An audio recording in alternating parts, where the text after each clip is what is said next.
असफलता एक बीमारी है और इसका सबसे बड़ा कारण है बहाने साइट।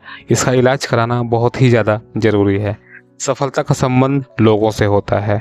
इसका मतलब कि अगर हम सक्सेस होना चाहते हैं तो हमें लोगों को ऑब्जर्व करना सीखना पड़ेगा। और जब भी हम सक्सेसफुल और अनसक्सेसफुल दोनों टाइप के लोगों को देखना, सीखना, समझना शुरू करते हैं तो हमें सबसे बड़ा जो कारण दिखता है दोनों लोग के अंदर का, वो एक ही कारण होता है, बहाने साइट। बहाना करना, झूठ बोलना, प्रोक्रास्टिनेशन करना, टाल मटोल करना, ये सारे जो गुण हैं वही एक सफल और असफल व्यक्ति के बीच का सबसे बड़ा कारण है। जब भी कोई व्यक्ति झूठ बोलना जब वो शुरू करता है, जैसे कि अगर वो असफल हो गया, अपने कार्य को टाइम पर नहीं पूरा किया, तो वो कुछ ही बहाने बनाता है। जैसे मेरी हालत ठीक नहीं थी, मैं बीमार था, मेरे पास पैसे की कमी है, मेरे साथ अच्छी एजुकेशन नहीं है, मेरे फैमिली मेरा अच्छे से सपोर्ट नहीं किए। इस तरीके के कुछ 7-8 बहाने हैं जो व्यक्ति उसको चूज करता है। लेकिन जो सक्सेसफुल लोग उनके साथ भी ऐसी समस्याएं थी, लेकिन वो इन चीज़ों को इग्नोर करते हैं। होता एक्चुअली ये है कि जब किसी भी व्यक्ति ने कोई बहाने को पकड़ लिया, उसके साथ तो ऐसा ही हुआ था। उसे पता होता है कि वो झूठ बोल रहा है, उसे पता होता है कि इस काम को रोकने के लिए ये बहाना कोई बहुत बड़ा मैटर नहीं करता है, लेकिन फिर भी वो बार बार उसको इस्तेमाल करता है, यूज करता है। और यूज करते करते वो बहाना एक तरीके से उसके स्टेट ऑफ माइंड बन जाती है और वो चीज़ उसके सबकॉन्शियस माइंड में चला जाता है। और हम जानते हैं कि कोई चीज़ पॉजिटिव हो या नेगेटिव हो, अगर सबकॉन्शियस माइंड में चला गया तो सबकॉन्शियस माइंड वैसे ही चीज़ें हमारे सामने लेकर के आने लगता है। यानी कि वो बहुत बड़ा झूठ हमारा बहुत बड़ा सच बन जाता है। एक तरीके से वायरस है और इसका टाइम पर इलाज करना बहुत ही ज़रूरी है। अदरवाइज अगर इसका टाइम पर इलाज नहीं कराया गया तो आदमी असफलता के फिसलन में लगातार फिसलते फिसलते बहुत पीछे चला जाता है। आमतौर पर देखा गया है 3-4 बहाने सबसे ज़्यादा महत्वपूर्ण लोग इस्तेमाल करते हैं, जो कि जनरली हमें देखने को मिल जाता है। जैसे सेहत का बहाना, बुद्धि का बहाना, उम्र का बहाना, किस्मत का बहाना। बाकी अन्य बहाने को भी प्रोसेस हैं, लोग इस्तेमाल करते हैं, जो कि नहीं करना चाहिए, लेकिन वो मिला जुला कर कहीं ना कहीं इन चारों के बीच में आ जाते हैं। तो आइए समझने का हम प्रयास करते हैं कि कौन कौन से बहाने लोग ज़्यादा करते हैं और हम अपने लाइफ से इन चीज़ों को किस तरीके से रिमूव कर सकते हैं, निकाल सकते हैं। अगर आपको हमारा कंटेंट अच्छा लगता है, आपके लाइफ में कुछ वैल्यू ऐड होती है, तो इस वीडियो को ज़रूर लाइक करें, चैनल को सब्सक्राइब और शेयर ज़रूर करें। बहाने करने का जो सबसे सिंपल कारण दिखता है वो ये कि मुझे कोई बीमारी है। लोग ऐसी बातें हमेशा करते हैं। आपको बहुत सारे लोग मिलेंगे जो कुछ भी बोलेंगे, अरे मेरी तबीयत खराब है, मैं डॉक्टर के पास से आ रहा हूँ। वो भी इसीलिए असफल है क्योंकि वो इस बहाने को लेकर के पकड़ के बैठे हैं। अब ऐसा नहीं कि उनको बीमारी नहीं है, बट वो डील कैसे कर रहे हैं ये इंपॉर्टेंट है। इसके लिए ऑथर ने एक स्टोरी शेयर की अपनी लाइफ की, उसको हम लोग कवर करते हैं, जो बहुत ही ज़्यादा हेल्पफुल है, जो हमें काफ़ी कुछ समझाएगा कि हमारा माइंडसेट कैसा होना चाहिए। एक जगह पर गए थे एक सेमिनार में ऑथर, और वहाँ पर उनको एक व्यक्ति मिला जिसका एज था 30 ईयर के आसपास में। वो व्यक्ति उनके पास आता है और अपनी बात कहता है कि आपने बातें बहुत अच्छी कही, लेकिन मुझे लगता नहीं कि आपकी बातें मेरे लिए कुछ योग्य है, मेरे काम की है। तो ऑथर पूछे कि ठीक है, हुआ क्या है बताइए, ऐसा क्या है जो आपको लगता है काम का नहीं है। तो उसने बताया कि मुझे दिल का बीमारी है, मेरे हार्ट में कुछ प्रॉब्लम है, और उसके लिए मैं 4 डॉक्टर तक जा चुका हूँ और चारों डॉक्टर ने कुछ भी कंफर्म नहीं बताया कि क्या बीमारी है। ऑथर ने बोला कि आप क्या चाहते हो मुझसे। इसने बोला कि आप बताओ मुझे क्या करना चाहिए, आपकी बातें मुझे समझ ही बहुत अच्छी है बट मेरे लिए यूजफुल नहीं है, और मेरी ये बीमारी है, इस कारण मैं कोई काम नहीं कर पाता हूँ, मेरा दिमाग बार बार इसी पे लगा रहता है, तो मुझे क्या करना चाहिए। ऑथर के पास कोई आंसर नहीं था, बट उन्होंने बोला अगर मैं होता तो क्या करता। ध्यान से समझते हैं क्या सोल्यूशन बता रहे हैं। उन्होंने बोला सबसे पहले तो मैं अपने एरिया के सबसे बड़े डॉक्टर के पास जाता और जो वो डॉक्टर बताते उस फैसले को मैं मान लेता। अगर वो कहता कि बीमारी है तो मैं दवाएं लेता, अगर वो कहते बीमारी नहीं है तो मैं मान लेता कि बीमारी नहीं है। क्योंकि हो सकता है कोई बीमारी ना हो, आपके मन का वहम हो, लेकिन अगर आप सोचते रहेंगे तो ये बीमारी आपको होनी तय है। होता क्या है कि जब भी हम किसी चीज़ को बार बार सोचते हैं वो सबकॉन्शियस माइंड में चला जाता है, और जो सबकॉन्शियस माइंड में चीज़ें चली जाती हैं वो मैनिफेस्ट हो जाती हैं। तो अगर कोई व्यक्ति बार बार यही सोचे कि मुझे ये बीमारी है, मुझे ये बीमारी है, तो उसकी बॉडी वैसे रिएक्ट करेगी और 100% है कि सबकॉन्शियस माइंड उसको मैनिफेस्ट करेगा और बीमारी वो हो जाएगी। तो इन्होंने पहला एक कारण बताया, एक तरीका बताया। दूसरा इन्होंने प्रोसेस बताया कि एक बुक उन्होंने बताया जिस बुक का नाम है how to live 365 days in a year. इस बुक को पढ़ें। इस बुक में जो ऑथर है उन्होंने बताया है कि 75 to 80% लोग सिर्फ सोच की बीमारी से पड़े हुए हैं, यानी कि जो लोग हॉस्पिटल में हैं उनकी बीमारी के कारण उनका सोच है, और 20 से 25% लोग जेन्युइन बीमार हैं। तो ये दो चीज़ें हो गई। तीसरी क्या वो करते, ऑथर जो अपने सोल्यूशन बता रहे थे, तीसरा वो ये करते कि मैं अपने आप को सरेंडर कर देता नेचर को। अब जो होना है हो जाए, लेकिन जब तक मैं शरीर नहीं छोड़ देता तब तक मैं बिल्कुल जिंदा दिल रहूँगा। और ये रेफरेंस दे रहे हैं अपने फ्रेंड का। उनके एक फ्रेंड हैं जो कि वकील हैं, उनका एज हो गया 78 ईयर्स और उनको कई सालों से टीबी की बीमारी है। वकील साहब ये माइंडसेट कर चुके हैं कि जब तक मेरी लाइफ है तब तक मैं जिंदा दिल रहना चाहता हूँ, जिस दिन लाइफ चली जाएगा उस दिन चले जाएंगे। और वो प्रॉपर तरीके से अपना काम करते हैं, फैमिली चलाते हैं, और एज उनके 78 ईयर्स हो गई। तो ऐसे ही हमारी लाइफ में बहुत लोग हैं। मैं पर्सनली बताऊं, कुछ लोगों से मिलता हूं, वो ये कहते हैं कि अरे धूप ऐसी है, लग रहा है कि इससे तबीयत खराब हो जाएगी। पहले ही लग गया कि तबीयत खराब हो ही जाएगी, तो नहीं होना होगा तो भी हो जाएगा।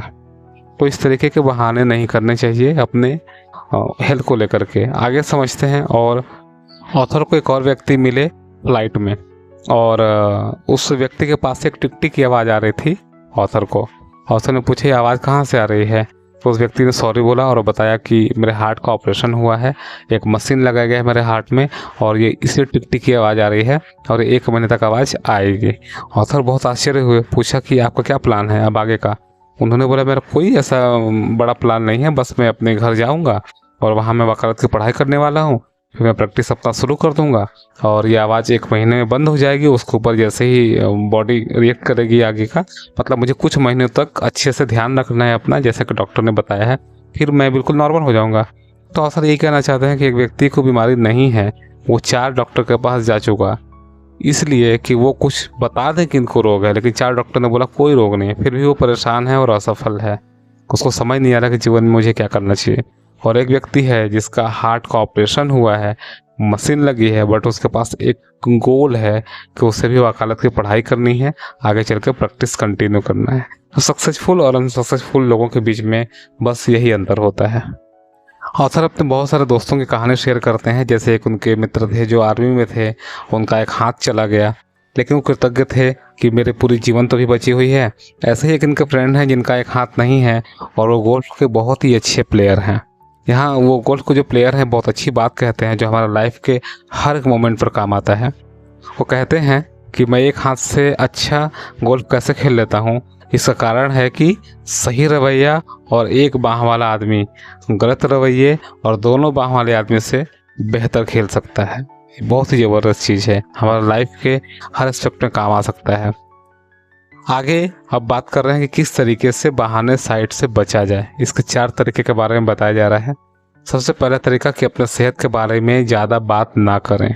बहुत सारे लोग होते हैं हर वक्त बात करते रहते हैं, मुझे ये प्रॉब्लम है, मुझे वो प्रॉब्लम है, मुझे कभी चोट लगी थी, मुझे कभी एक्सीडेंट हुआ था, जो हो गया उसके बारे में ज़्यादा बात करने से वो बीमारी फिर से उभर के आ सकती है, बल्कि कोई फ़ायदा नहीं है बात करने से। दूसरी बात कहते हैं कि अपनी सेहत के बारे में फालतू को चिंता ना करें।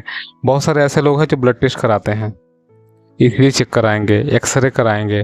कराना अच्छी बात है, कराना चाहिए, 6 महीने 1 साल पे आप कराते हो, इट्स ओके। लेकिन हर महीने कुछ लोग कराते हैं, उनको टेंशन होता है मुझे बीमारी है, मुझे वो बीमारी है, तो ऐसा भी ना करें क्योंकि इससे भी हमारी सेहत खराब हो सकती है। तीसरा, आपकी सेहत जैसी भी है उसके लिए हमेशा कृतज्ञ रहें। एक मुहावरा कहा जा रहा है कि मैं अपने फटे हुए जूते को लेकर के दुखी हो रहा था, परंतु जब मैंने देखा बिना पैरों वाले आदमी को तो उस दिन से मैं भगवान के प्रति कृतज्ञ हो गया। चौथा, कि आपको हमेशा अपने आप को याद दिलाना चाहिए कि जीवन आनंद लेने के लिए बना हुआ है। जैसा ही जीवन चल रहा है उस हम बीच बीच में अपने लिए हमेशा समय निकाल सकते हैं खुश रहने के लिए। जितना ज़्यादा आप खुश रहते हैं उतना ज़्यादा आपका सक्सेस होने के चांसेस बढ़ जाते हैं। अब हम लोग बात करेंगे आगे बहाने साइड बुद्धि का।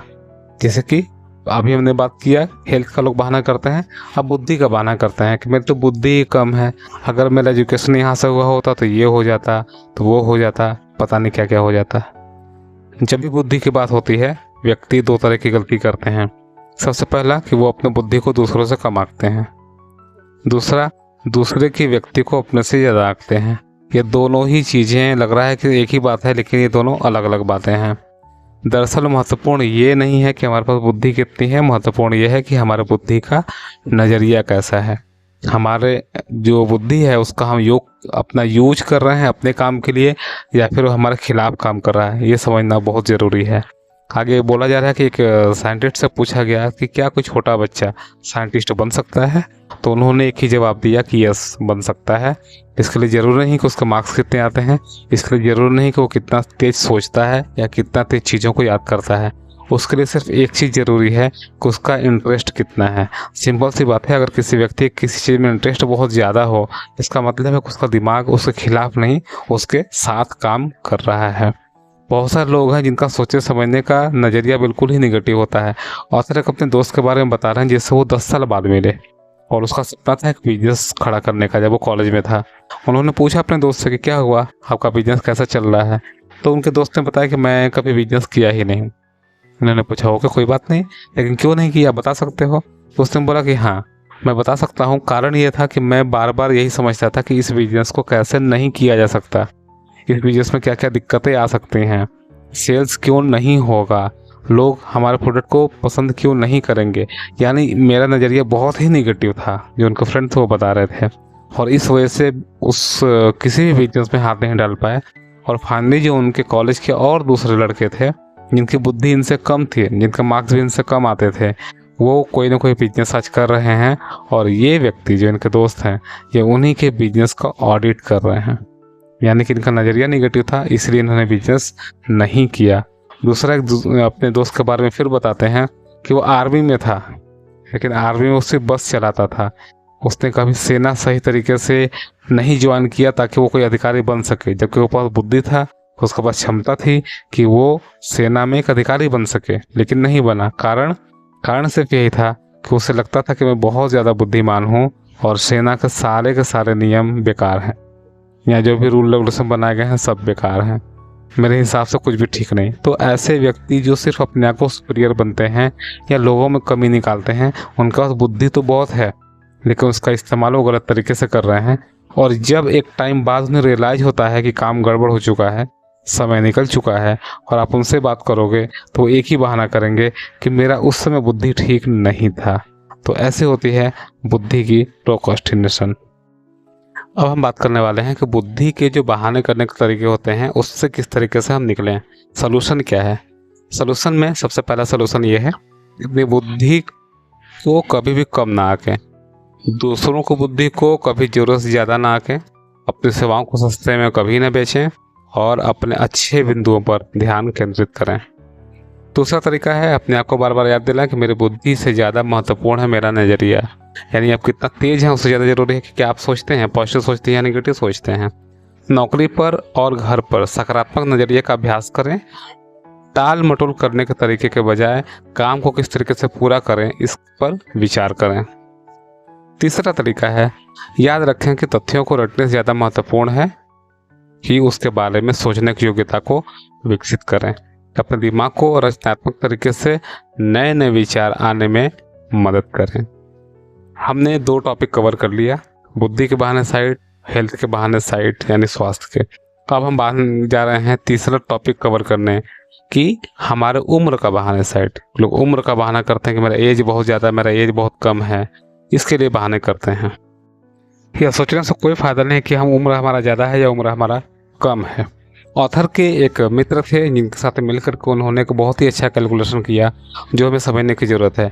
और मुझे पता है कि हमारे जो ऑडियंस है, आप जो सुन रहे हैं, आपकी एज भी 25 से 35-40 के बीच की ही है, तो हमारे लिए बहुत ही काम का चीज़ है।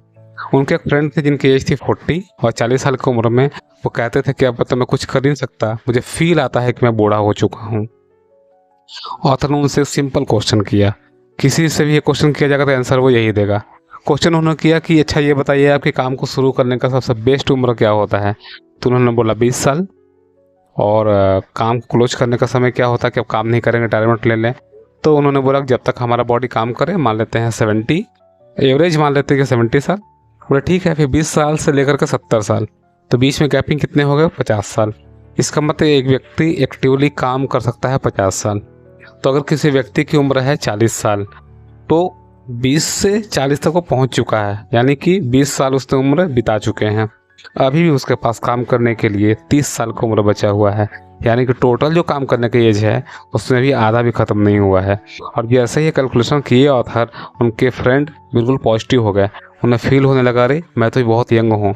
ऐसा हमारे लाइफ में भी होता है, लेकिन ये जो मैसेज है कि मैं 40 का हो गया, मैं 45 का हो गया, जो भी एज है जिससे ब्लॉकेज लगाई जाती है, उसके पीछे जो सबसे बड़ा कारण है वो है टीवी सीरियल्स और मूवी।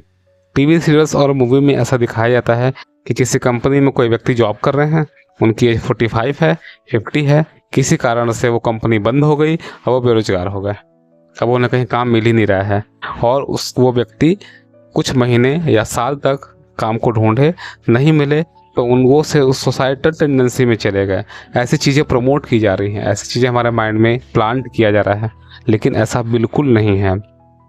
एज सिर्फ एक नंबर है अगर आप सोचते हैं तो।